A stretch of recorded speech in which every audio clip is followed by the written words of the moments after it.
இலங்கைக்கு எதிரான ஐநா பிரேரணை 58 ராணுவ வீரர்களுக்கு வெளிநாட்டு தடை. குழப்பத்தில் மெதமுள்ளன காரணத்தை வெளியிட்ட அனுர தரப்பு. சிஐடி விசாரணையில் பல்டி அடித்தார் விமல் வீரவன்ச. காவல்துறை தீவிர விசாரணை. அரசியல் மயப்படுத்தப்பட்ட தாஜுதீன் கொலை குற்றம் சுமத்தும் மொட்டு தரப்பு.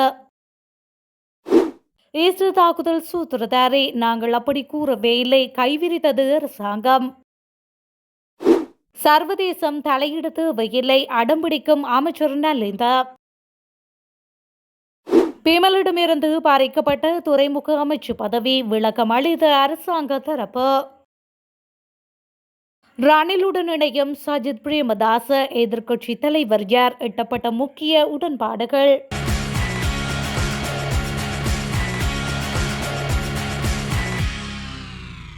பேலியத்தை செனா என அழைக்கப்பட்ட புவக் தண்டாவே செனாவை முன்னாள் நாடாளுமன்ற உறுப்பினரும் தேசிய சுதந்திர முன்னணியின் தலைவருமான விமல் வீரவன்ச ஒருபோதும் பார்த்ததில்லை எனவும் அவரை ஜேவிபியின் தீவிர உறுப்பினராக ஒருபோதும் அடையாளம் காணவில்லை எனவும் வாக்குமூலம் வழங்கியுள்ளார். முன்னாள் நாடாளுமன்ற உறுப்பினரும் தேசிய சுதந்திர முன்னணியின் தலைவருமான விமல் வீரவன்ச தங்காளி பிரதேச குற்றப்புலனாய்வு பணியகத்தில் முன்னிலையானமை தொடர்பாக காவல்துறை இன்று அறிக்கை ஒன்றை வெளியிட்டுள்ளது.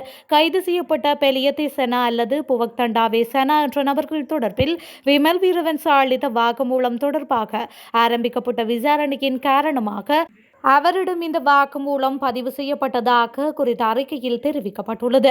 அதன்படி குறித்த பிரிவினால் விசாரிக்கப்பட்ட போது விமல் வீரவன்ச இவ்வாறு பதிலளித்ததாக காவல்துறை வெளியிட்ட அறிக்கையில் தெரிவிக்கப்பட்டுள்ளது. போதைப்பொருள் கடத்தல்களை மேற்கொள்வது அரசாங்கம் எனவும் போதைப்பொருள் சோதனைகள் அரசின் அனுசரணையின் கீழ் மேற்கொள்ளப்படுவதாகவும் தெரிவித்தது நிலவும் பொதுவான சூழ்நிலையின் அடிப்படையில் என விமல் வீரவன்ச கூறியுள்ளார்.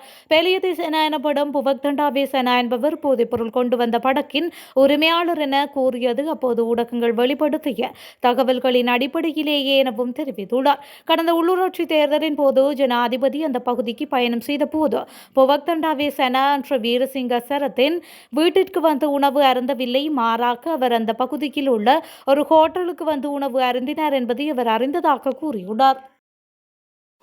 ரக்பி வீரர் வசீம் தாஜுதீனின் கொலை விவகாரம் அரசியல் மயப்படுத்தப்பட்டுள்ளதாக ஸ்ரீலங்கா பொதுஜன பெரமுன கட்சியின் நாடாளுமன்ற உறுப்பினர் நாமல் ராஜபக்ஷ குற்றம் சுமத்தியுள்ளார். தென்னிலங்கை ஊடகம் ஒன்றுக்கு வழங்கிய நேர்காணல் ஒன்றின் போது இவர் இவ்வாறு தெரிவித்துள்ளார். நாட்டில் தேர்தல்கள் நடாத பெறும் காலங்களில் அதற்கு ஏற்றாற்போல் வாக்குகளை பெற்றுக்கொள்ளும் நோக்கில் தாஜுதீன் கொலை விடயம் வெளிப்படுத்தப்பட்டு வருவதாகவும் நாமல் சுட்டிக்காட்டியுள்ளார். இவ்விடயம் தொடர்பில் மேலும் கருத்து தெரிவித்த அவர், நல்லாட்சி அரசாங்கத்தின் போதும் கூட இவ்விடயம் தொடர்பில் மீது குற்றம் சுமத்தப்பட்டது. தாஜுதீன் கொலை தொடர்பில் உண்மையிலேயே விசாரணைகள் மேற்கொள்ளப்பட்டு வருகின்றனவா அல்லது அரசியல் நோக்கங்களுக்காக இவ்விடயம் வெளிப்படுத்தப்படுகின்றதா என்ற ஒரு சந்தேகம் தற்பொழுது எழுந்துள்ளது. இந்த நிலையில் இவ்விடயத்தில் குறிப்பிடப்பட்ட ஒரு தரப்பினரை மாத்திரம் குறிவைத்து பொய் சாட்சியங்கள் உருவாக்கப்பட்டு வருகின்றன. ஆகவே வசீம் தாஜுதீன் கொலை விவகாரத்தை அரசியல் நோக்கங்களுக்காக பயன்படுத்தாமல் பக்கச்சார்பற்ற விதத்தில் விசாரணைகளை மேற்கொள்ள வேண்டும் என அவர் மேலும் தெரிவித்துள்ளார். ஜெனீவா விவகாரத்தை வைத்து ஒருபோதும் அரசியல் செய்யப்போவதில்லை என்று அமைச்சர் நலிந்து ஜெயதிச தெரிவித்துள்ளார். ஊடகங்களுக்கு கருத்து தெரிவித்த போது இவர் மேற்கண்டவாறு குறிப்பிட்டுள்ளார். அவர் மேலும் கூறியதாவது, ஐக்கிய நாடுகள் மனித உரிமைகள் பேரவையும் அங்கு மேற்கொள்ளப்படும் தீர்மானங்களும் அரசியல் இருப்புக்காகவே கடந்த காலங்களில் பயன்படுத்தப்பட்டு வந்துள்ளன. அவ்வாறான செயற்பாடுகளில் நாங்கள் ஒருபோதும் ஈடுபட போவதில்லை. அதேபோல் அத்தகைய செயற்பாடுகளில் ஈடுபடுவதற்கு எவரையும் அனுமதிக்க மாட்டோம். ஐக்கிய நாடுகள் மனித உரிமைகள் பேரவை இலங்கை அரசாங்கத்தின் நிலைப்பாட்டை வெளிவிவகார அமைச்சர் தெளிவுபடுத்திவிட்டார். ஜெனீவா தீர்மானத்துடன் நாங்கள் உடன்படவில்லை என்று திட்டவட்டமாக அறிவிக்கப்பட்டுள்ளது. அந்த நிலைப்பாட்டில் நாங்கள் எப்போதும் மாற்றங்களை செய்ய மாட்டோம். கடந்த காலங்களில் இலங்கையின் நீதித்துறையுடைய சுயாதீனம் தொடர்பில் உள்நாட்டிலும் சர்வதேசத்திலும் சந்தேகங்கள் இருந்தன. ஆனால் தற்பொழுது நீதித்துறையின் சுயாதீனம் உறுதிப்படுத்தப்பட்டுள்ளது. தேசிய மக்கள் சக்தியின் ஆட்சியில் நீதித்துறையின் சுயாதீனம் எவ்வளவு தூரம் மேம்பட்டுள்ளது என்பதை நாங்கள் நிரூபித்து காட்டியுள்ளோம். ஆதலால் இலங்கைக்கு எதிரான குற்றச்சாட்டுகளை விசாரிப்பதற்கு சர்வதேசம் தேவையில்லை என்பதே எமது நிலைப்பாடு என்று அவர் மேலும் தெரிவித்துள்ளார். இலங்கைக்கு எதிராக முன்வைக்கப்பட்ட தீர்மானங்களின் விளைவாக 58 ராணுவ வீரர்கள் பல்வேறு நாடுகளுக்கு பயணம் செய்ய தடை விதிக்கப்பட்டுள்ளது என இலங்கை மனித உரிமைகள் ஆணையத்தின் முன்னாள் தலைவர் பிரதீபா மகாநாமகேவா தெரிவித்துள்ளார். இந்த வார தொடக்கத்தில் கொழும்பில் நடந்த ஒரு நிகழ்வில் பேசிய அவர், ரோம் சட்டத்திலும் சர்வதேச குற்றவியல் நீதிமன்றத்தின் அதிகார வரம்பிலும் கையெழுத்திடுவது ராணுவத்திற்கு மேலும் சிரமங்களை உருவாக்கும் என்று மகாநாமகேவா கூறியுள்ளார். துறைமுகங்கள் மற்றும் விமான போக்குவரத்து துறையை அமைச்சர் பிமல் ரத்நாயக்கவிடமிருந்து நீக்குவதற்கான ஜனாதிபதி அனுரகுமார திசாநாயக்கவின் தீர்மானத்தை நாடாளுமன்ற உறுப்பினர் ராசமாணிக்கம் சாணக்கியன் வரவேற்றுள்ளார். சுங்க திணைக்களத்தில் சோதனைக்குட்படுத்தப்படாமல் விடுவிக்கப்பட்ட சர்ச்சைக்குரிய கொள்கலன்கள் தொடர்பில் லஞ்ச ஊழல் ஆணைக்குழுவில் விசாரணைகள் ஆரம்பிக்கப்பட்டுள்ளதால் போக்குவரத்து, நெடுஞ்சாலைகள், துறைமுகங்கள் மற்றும் சிவில் விமான சேவைகள் அமைச்சர் பிமல் ரத்நாயக்கவிடமிருந்து பறிக்கப்பட்டுள்ளதாக அவர் மேலும் சுட்டிக்காட்டியுள்ளார். இன்றைய நாடாளுமன்ற அமர்வில் வாய்மூல விடைக்கான கேள்வி நேரத்தில் உரையாற்றும் போதே அவர் இதனை தெரிவித்துள்ளார். இந்த விடயம் தொடர்பில் மேலும் கருத்து தெரிவித்த அவர், இந்த அரசாங்கத்தின் மீது மக்களுக்கு இன்றைய நம்பிக்கை ஏற்பட்டுள்ளது. விசாரணைகள் நடைபெறும் அமைச்சருக்கு குறித்த அமைச்சில் பதவி வகிப்பது உகந்ததல்ல என்பதால் இந்த நடவடிக்கை மேற்கொள்ளப்பட்டுள்ளது என அவர் தெரிவித்துள்ளார்.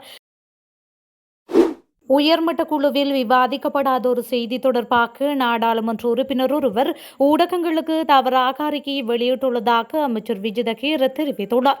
இந்த சம்பவம் தொடர்பாக பொது பாதுகாப்பு செயலாளர் ஏற்கனவே குற்றப்புலனாய்வு துறையில் முறைப்பாடு அளித்துள்ளதாகவும் தவறான செய்திகளை பரப்புவர்கள் மற்றும் செய்திகளை வழங்கியவர்கள் மீது சட்டம் கடுமையாக நடவடிக்கை எடுக்கப்படும் என்றும் அமைச்சர் குறிப்பிட்டுள்ளார். உயர்மட்ட குழுவில் உள்ள எவருக்கும் குழுவில் விவாதிக்கப்படும் விஷயங்கள் குறித்து ஊடகங்களுக்கு தகவல்கள் வழங்க தார்மீக உரிமை இல்லை என்றும், ஈஸ்டர் தாக்குதல் இந்தியாவின் நலனுக்காக நடாத்தப்பட்டதாகவும் அதன் மூளையாக இந்தியா இருந்ததாகவும் செயலாளர் ரவி செனவிரத்ன ஒருபோதும் கூறவில்லை என்றும் அமைச்சர் சுட்டிக்காட்டியுள்ளார். இது தொடர்பில் நாடாளுமன்றில் தொடர்ந்தும் கருத்து வெளியிட்ட அமைச்சர், இந்தியாவை பற்றி பேசவே இல்லை, எந்த நாட்டையும் குறிப்பிடவில்லை. ஆனால் அந்த குழுவை பிரதிநிதித்துவப்படுத்தும் உறுப்பினர் மிகவும் தவறான மற்றும் பாரதூரமான செய்தியை உருவாக்கியுள்ளார். இது ஒரு தவறான முன்னுதாரணமாகும். எனவே இது தொடர்பாக எடுக்கக்கூடிய அதிகபட்ச சட்ட நடவடிக்கை நிச்சயமாக எடுக்கப்படும். ஏனெனில் உயர்மட்ட குழுவில் விவாதிக்கப்படுவதை ஊடகங்களுக்கு வழங்குவதற்கு ஒருவருக்கு தார்மீக உரிமை இல்லை, அது தவறு. இது குறித்து சரியான புரிதல் இருந்தால் அது பாதுகாக்கப்பட வேண்டும். அவற்றை ஊடகங்களுக்கு வழங்குவதில் எந்த ஒழுக்கமும் இல்லை. அவை சட்டங்களுக்கு எதிரானவை என்று அவர் மேலும் தெரிவித்துள்ளார். ஐக்கிய மக்கள் தலைமை மற்றும் வழிகாட்டுதலின் கீழ் ஐக்கிய தேசிய கட்சியுடன் அரசியல் ரீதியாக ஒரு பொதுவான வேலை திட்டத்தில் ஈடுபட முடிவு செய்யப்பட்டுள்ளதாக அதன் தலைவரும் எதிர்க்கட்சித் தலைவருமான சஜித் பிரேமதாஸ் தெரிவித்துள்ளார். நேற்று நடைபெற்ற செயற்குழு கூட்டத்திலும் அதற்கு முன்னர் நடைபெற்ற 2 நிர்வாக குழு கூட்டங்களிலும் இது தொடர்பாக ஐக்கிய மக்கள் சக்தி ஏகமனதாக முடிவெடுத்ததாகவும் அவர் குறிப்பிட்டுள்ளார். அவர் மேலும் கருத்து தெரிவிக்கையில், ஐக்கிய தேசிய கட்சியுடன் இணைந்து ஒரு கூட்டு அரசியல் திட்டத்தை தொடங்குவதற்கான பொறிமுறையை ஐக்கிய மக்கள் சக்தியின் செயற்குழு ஏகமனதாக அங்கீகரித்துள்ளது. பாதாள உலகமும் போதைப் பொருளும் பிடிபடுவதே மெதமுள்ளன குழப்பமடைவதற்கு காரணம் என நீதியமைச்சர் ஹர்ஷன நாணயக்கார தெரிவித்துள்ளார். நாடாளுமன்றில் உரையாற்றும் போது அவர் இவ்வாறு தெரிவித்துள்ளார். தற்பொழுது பாதாள உலக நபர்கள் பிடிபட்டாலும் அவர்களை ஆயுதங்களை காட்ட அழைத்து சென்று கொலை செய்வதில்லை என்பதால் அவர்களுக்கு பின்னால் உள்ள அரசியல் கைகள் வெளிப்படுகின்றனதாகவும் அமைச்சர் குறிப்பிட்டுள்ளார். இதேவேளை எதிர்வரும் 50 வருடங்களுக்கான வேலை திட்டங்களை ஒரே வருடத்தில் தமது அரசாங்கம் செய்துள்ளதால் மகிழ்ச்சி அடைந்துள்ள மக்கள் 2029 மேலும் 5 ஆண்டுகளுக்கு தங்களுக்கு அதிகாரம் வழங்குவார்கள் எனவும் அவர் வலியுறுத்தியுள்ளார்.